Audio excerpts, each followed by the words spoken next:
commentaires.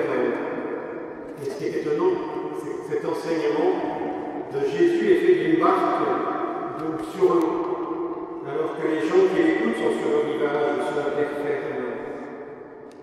Vous, paysans, ces paroles de Jésus sur le grain qui tombe, sur la mauvaise, sur la bonne terre, ce grain qui pousse tout seul, sans qu'on ait besoin de tirer dessus, cette graine minuscule de CNT qui donne en définitive une immense plante, bien rejoignent vos expériences quotidiennes.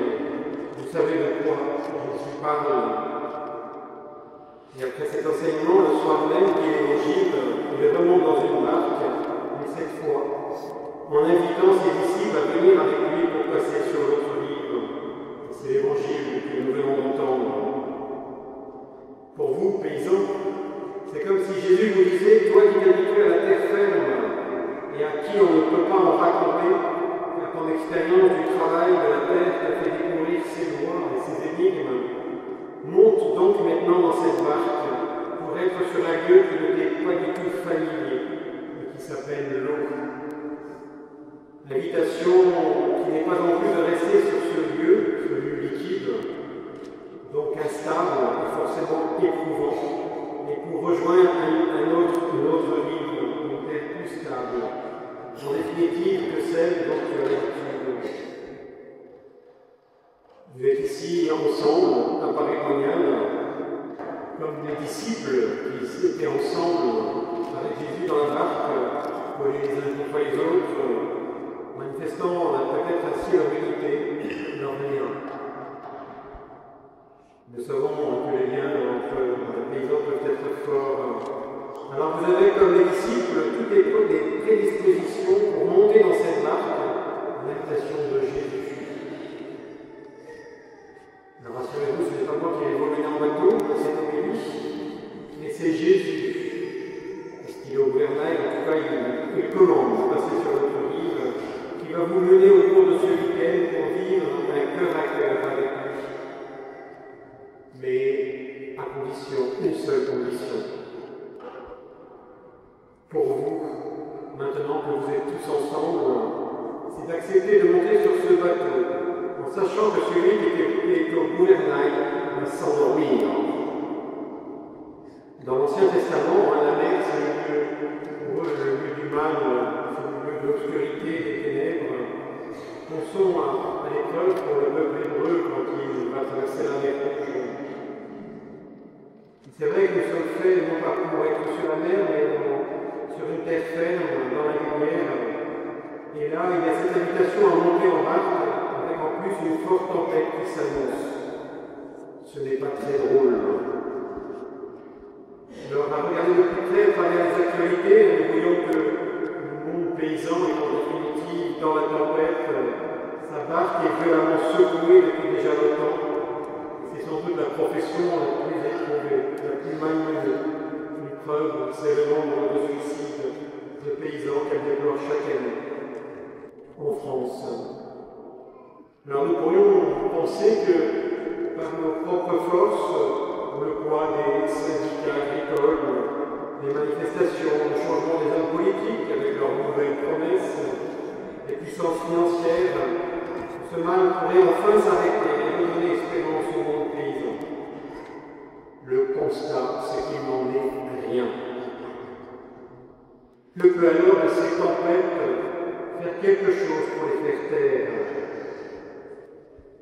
L'Évangile nous dit que les disciples, dans ce vent de panique, vont alors réveiller le maître qui dort. Nous sommes perdus. Cela ne te fait rien. Cela signifie que Jésus est bien vivant, est présent au cœur même de la tempête des hommes, mais qu'il dort et ne semble rien faire. L'impression que ressentent les disciples, et nous-mêmes à la suite, est d'être abandonnés aux forces du mal. Mais nous voyons que les disciples ont juste assez de foi pour crier « Cela ne te fait rien, nous sommes perdus ». Cet événement un peu quand même dramatique, il en va quand même de la vie des autres, avec le maître qui dort tranquillement, nous montre quelque chose de plus profond. La foi véritable, celle qui nous vient d'Abraham, c'est la première lecture que nous